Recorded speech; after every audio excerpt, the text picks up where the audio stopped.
Ja el 5 inicial. Tot i la derrota, Wood va ser el millor del Barça amb 14 punts. No pas del partit, Mark Davies va tenir una actuació excel·lent.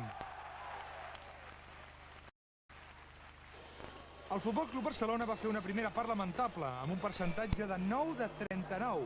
Al minut 11 només havia fet 9 punts per 17 dels aragonesos i el descans perdia de 10 punts després d'haver-ne fet només 26.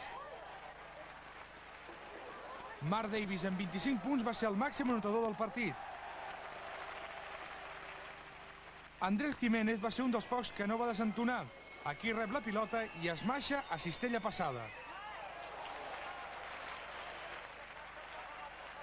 A la segona part, bona notícia. Epi va tornar a les coses. El súper va deixar clar que el Barça amb ell tindrà un altre aire. En el partit d'ahir contra el CAI de Saragossa, Juan Antonio Sanillo va anotar un de 3 entrades. Els blaugrana van anar retallant diferències. Atac ara del CAI Saragossa, Jiménez defensa greu i vegin com aquest home fa el bàsquet sense mirar. Ara atac del Futbol Club Barcelona, llançament triple de Joaquim Costa, falla però el rebot és per David Wood que nota i força més falta personal de Zapata.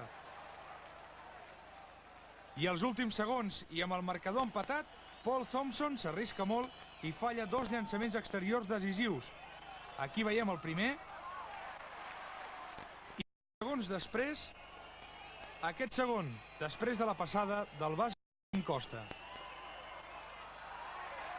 José Ángel Alcega, el base del CAI de Saragossa, va donar falta de 3 segons pel final del partit amb aquesta cistella al triomf pel seu equip.